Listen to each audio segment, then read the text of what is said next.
You are listening to It's Electric, and my guest is Maynard James Keenan. We are here primarily to talk about the new Perfect Circle project. It's been quite a while. 14 years. That may beat out Chinese democracy. Almost. And and Billy actually worked on Chinese democracy back in the day. So that's why this record's delayed. Yeah. Okay. Yeah. Yeah. And the last record was also primarily covers. Yeah. There was a couple of your own songs sprinkled in there, but a lot of interesting choices. The Fear song. Oh, yeah. Let's have a war. That's actually one that we considered back in that day. We started as a cover band and have always enjoyed that side of it. You were doing a cover thing. There was a couple of your own songs, and then you got the two other projects. Billy was off doing different things. Give me just a little bit of what's sort of led up to the new record and to the creative process for the new record. Timing, I think. There's a lot of timing issues with Tool getting to the studio. I always kind of gauge where they're at, try to figure out where things are going. And if I see a window where, okay, doesn't look like things are going to get done anytime soon, because I need certain pieces to do my job. If I see that there's a window, the window might expand based on me going, okay, I'm gonna go do something then. That's why he had a lot of Pussifer for many years. But I felt like if I was to go back and do another Pussifer record, somebody's gonna sneak in my bedroom and slit my throat. So I figured call Billy, see where he's at with music, and just so happened he had a nice stack of ideas. Needed a lot of developing needed on those, but the timing seemed right, especially in the current political climate. This is time for punk rock to shine. We're not necessarily punk rock, just an attitude, not necessarily sonically, but I think it was just a good timing, especially following on the heels of Emotive. We started to explore a lot of different sounds on Emotive. Of course, these are all pre-written songs, but we didn't want to just regurgitate a cover. We wanted to kind of make them our own, so essentially, a lot of those songs, the music has nothing to do with the original track. It was just more the story. It's a pretty wide palette from Led Zeppelin to Marvin Gaye to Fear. That covers a lot of musical territory. When you guys pick cover songs, is there a specific motive in terms of we're trying to say something with the choice, or is it just we can take this piece of music and make it our own, or a little bit of both? I think the choice of songs that I went through to go, I think I want to try this, I want to try that one, was intentional in that it wasn't telling you how to think or what to think. It was more just presenting what these people had to say from very diverse backgrounds of music and thought process, just to kind of leave it up to you, kind of leave it in your lap to go, Here's some thoughts from Ghosts of Christmas Past. Check it out. See where you want to sit with it. But if we just did covers of it, it might not resonate as deeply on the story content if we didn't do completely rewrite the music to kind of give you a different perspective on those stories. Yeah, what we love to, when we do the covers, just do something else with it. And I think you got to give yourself the liberty or the freedom to take it rather than we've got to execute a perfect, rendition of this. It's about the creativity and what else can we do with it.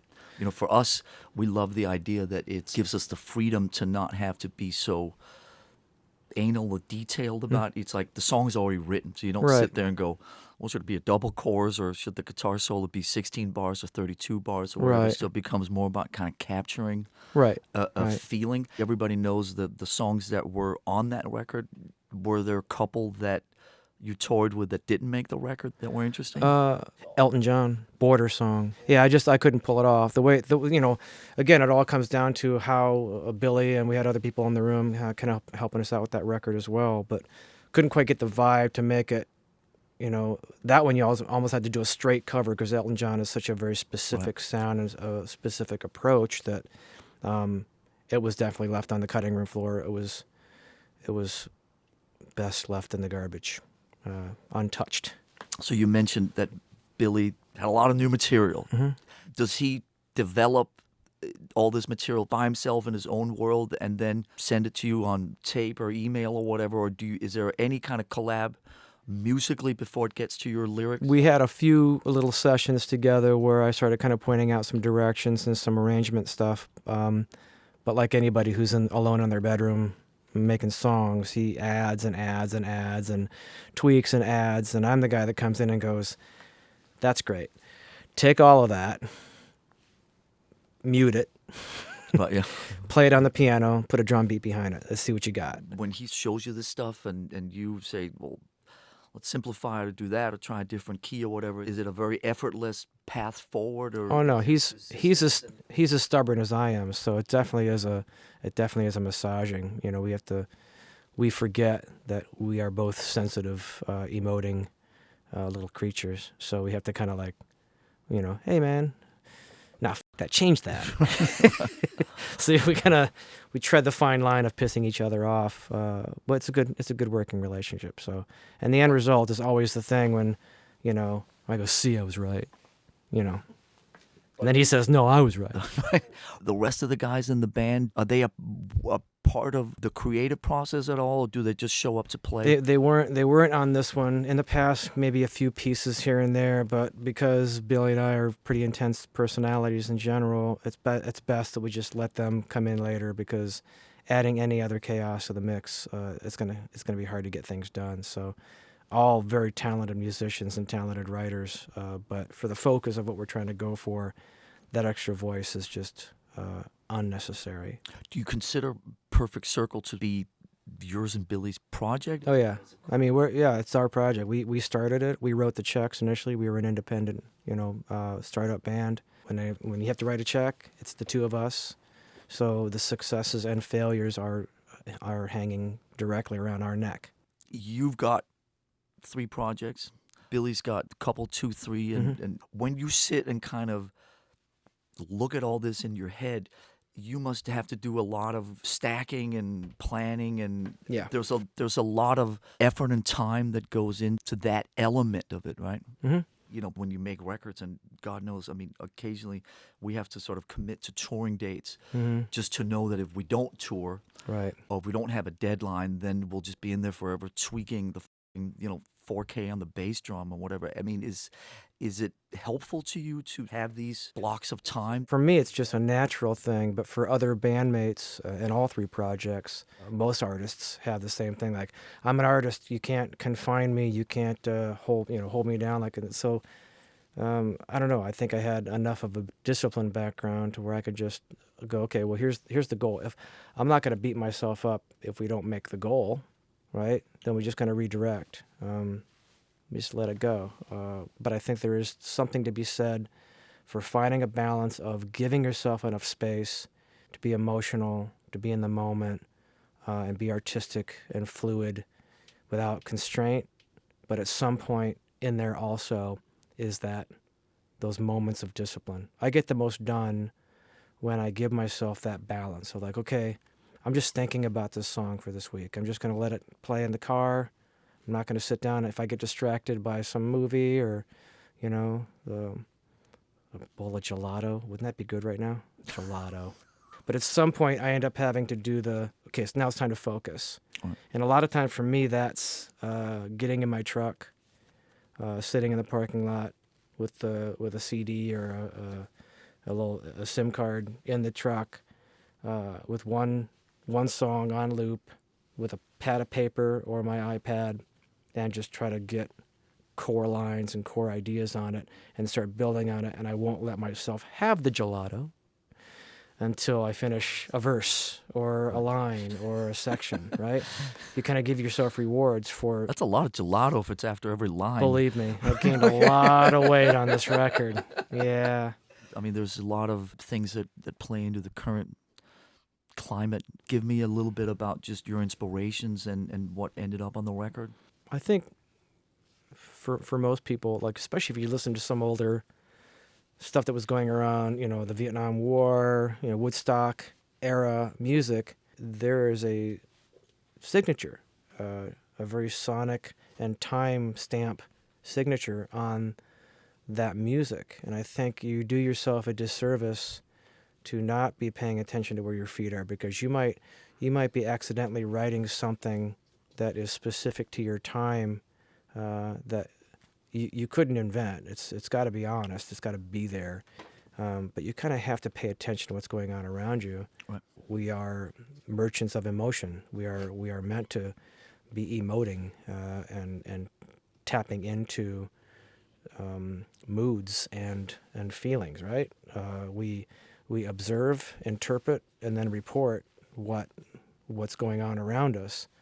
If you lock yourself in, a dark, dim studio and try to regurgitate whatever got you popular to begin with, you're probably going to be unsuccessful. Your third or fourth album's not going to sound anything like your first album because you haven't made now. Like, there's a disconnect. Your third album sounds like you've been on the road because you have been. That's all you've seen.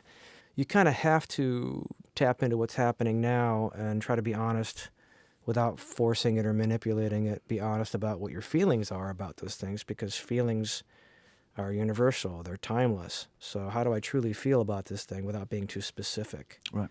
That's kind of how this entire album was kind of written from, is not just what's happening, but how's it affecting a guy who's 53, right? Not how how it was affecting a guy when he was 25. Of course. How's it affecting me now? And you have to be honest with that place. I embrace my inner grandpa. Your ball bounces into my yard. I'm going to keep it, right? It's my yard. Now it's my ball. Of course. Sorry, grumpy dude. So if you're honest about that stuff and you write from that space, then it's gonna feel more connected, right? Does it get harder or easier as you go along? It gets easier to get lazy, I think. So the only way to really do that is to always try to figure out some way to take yourself outside of your comfort zone. If you can get out of your comfort zone, you can then tap into things that are in a way fresh. I suppose you could kind of chalk it up to staying relevant. At our age now, you see a lot of artists coming out of the woodwork desperately trying to remain relevant. That stinks. That's just stenchy. Just be relevant in what you're doing and be okay with not being part of the future, right? If you can get your head around that you're not going to be a part of the next generation's focus. For egomaniacs like us, that's hard. Right. Hard. 3 different projects: Pussifer, Tool, Perfect Circle. So just talking about the vocal process, is it more or less the same for all 3 projects, or do you have specific lyric or approaches to Perfect Circle that are different than Tool, that are different to Pussifer? I mean, how do you navigate between those? I don't have to. I mean, it's no different than, if now you'll be conscious of it and think about it when you go to sit down with your parents, your best friend, and the guy you can't stand. Think about how you talk and how you are with those 3 different people, or the guy at a grocery store. You're going to talk differently, you're going to react differently and move differently, and your subjects are going to be different depending on who you're talking to. So with that music coming at you, since the music comes first, that's an easy transition for me because I'm reacting to what I'm hearing. I'm not bringing me, and now I have to bring a different me to this project that's already different, and I just have to react differently to it.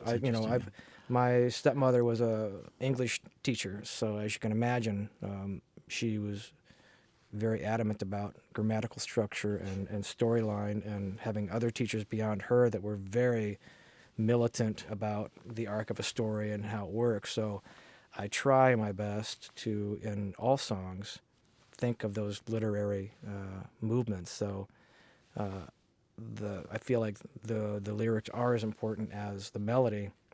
In that respect, there has to be some arc to it and a callback to whatever the bookend of that subject matter is to make it be a complete story on its own. Right. And then the trick half the time too is like if you're writing an album, making sure that that subject matter in some way, it's almost like if you have 10 songs or 12 songs on your album, kind of thinking of them in terms of characters in a play. So you don't have to restate the same story 12 times. you can kind of think of it in terms of being 12 cast members, and each one has its own personality, and they somehow intersect. You kind of teed this one up for me. You said your parents, your best friends, and the person you can't stand. Which one of the three projects is who? Wow. Oh, did you hear a goat? I hear a goat. I heard a goat. Come on. You set that one up yourself. Well, I think all three of those people are present in all three projects. Great answer. Yeah, I think because it's always the dynamic. I'm sure you've seen over the years in a band of four guys. There's definitely each one of those people in that project has probably taken on one of those roles, or all of those roles over time. They end up rotating quite a bit. I'm not dodging a bullet there. Yes, I am. No. Obviously. So you guys are going out, you're taking Perfect Circle on the road. Mm-hmm. Do you have a preference in terms of, do you like to kind of play to your own audiences and people that are there specifically to see you, or do you like the 5 o'clock in the afternoon Rock 'em Ring type of thing, or do you take both? They both have equal relevance. I like the idea of playing in front of people who are not there to see you more than your own audience in a way. You have to be on your game. You have to give it your best. You also have to be able to walk away and go, if they don't like what we're doing, I did my best. Have to let it go. Don't let it weigh you down. But you have to. I think that's a great feeling to have to actually get back out there and do it right and not just phone it in. I understand you and I, by the way, we both had a bit of a fascination with Kiss. Oh yeah. And I saw Kiss in 1976 in Copenhagen, Denmark, in the front row, by myself. So as you're getting into music, what are the first sounds you remember, and what are the posters on your walls and that kind of stuff? Well, initially I had my hippie aunt introduced me to things like Joni Mitchell and Jackson 5, Michael Jackson. That's your earliest? Yeah, my earliest memory of is like Star Wars theme song, right? Yeah, because you're young, right? C.W. McCall and Convoy, those kind of like weird radio songs. But like my first remembering like hearing things that I was like, what is that? I want to hear that again, was Joni Mitchell, Roberta Flack doing Killing Me Softly. When my aunt went, yeah, that's great, but listen to this. And she put on Black Sabbath. And I'm like, whoa, what happened? How old were you? Pretty young. I think I was like 9 or 10. There was a Kiss phase also. Yeah, I mean, as soon as you're into like Black Sabbath and you're watching the monster movies, that with the natural progression is like, there's Gene Simmons. Yeah. That dude's doing what? Right. Yeah, Ace Frehley's smoking guitar. Of course. Like those are straight out of Saturday morning monster movie sets, right? So it was perfect. One thing is what you're listening to. Another thing is the stuff that sort of inspired you. Mm-hmm. What were those? I actually remember being in the Army going, I want to be in a band someday. And then my punk rock friends were like, you don't even play an instrument. Like, do you even sing? I didn't know if I could sing at that point. Then I got out of the Army and I was like, I discovered things like Neubauten and the Swans. Just because of the Core Nature, Nick Cave, the Bad Seeds, the Birthday Party, those kind of things really inspired me to go, oh, a very broken down, like very focused, emotionally based core thing. But then I really liked the Byrds and Joni Mitchell. So, and the early REM albums, some of those melodies and those kind of rotating, looping, I could call them pop songs, really, like that pop structure. You went in the Army because? Art school. Art school? Army College Fund. So basically you do that so you could go to art school? Yeah. That's great. I mean, my family they were teachers. My dad and my stepmom were teachers. Their income was pretty limited. I was going to have to somehow figure out a way to pay to go to college. And the idea of loans was a bore to me. So I went in the Army basically just to pay. You did your Army stint and then you went to art school. So it played out. Yeah. I understand that stand-up comedy has played a role. Well, some of my earliest albums along with those music albums was Flip Wilson, Lily Tomlin, Red Skelton. I saw Red Skelton play in Michigan easily 3 or 4 times. And Bill Hicks? You actually, I mean, you guys were, you hung with him? Or you? Yeah, we were more phone friends than anything. We hung out a couple times, but it was mainly like a lot of long conversations on the phone. Anything that you can share? Well, a lot of it was just his plans. We were trying to figure out a way, in the early days of Tool, we were trying to figure out a way to do a whole comedy thing on the road, because I was involved just after that. I got involved with Laura Milligan and Mike King when Laura was doing her Tantrum thing, where all the Mr. Show guys came through and did a lot of stuff. A lot of people came through, Patton Oswalt, Craig Anton, just like a lot of awesome like names back in that day when they were doing a lot of stand-up and sketch comedy things. But prior to that, it was Bill and I trying to go, how do we take your bit on the road and have you open, Tool does some songs, you do some more stuff, Tool does more songs, and it kind of be like that kind of format. And we were right at the level where we could probably do that. But it was getting quickly soon after, it was like, yeah, I don't think we can do that anymore because our fans are fucking vicious. Like, we actually had a whole bit where we did a show where we had Greg Barrett and David Cross were sports announcers, and they started the whole show as if it was halftime, giving a play-by-play and how, Maynard's on his game tonight, like a full, stats. Of, And they were like out on stage? Yeah, they're out front doing the stage thing, like with the whole like jackets and everything, doing a whole like almost halftime commentary, although it's like the show hasn't even started. And it's David Cross and Greg Barrett, and they're getting pelted with quarters. And a time after that, Tenacious D opened for us and got booed off the stage. Well, here's something you may find interesting, and I can report back to you. We've decided for the U.S. tour, it's an evening with Metallica, and Jim Breuer's going to come out and do something for 30 to 45 minutes. Right. Sports announcing, Yeah. whatever, who knows. Curious about this Brewer thing. I think it's going to be good. I'll let you know. Yeah, But I hope our paths cross at some point soon out there. we will. All right. Thanks, man.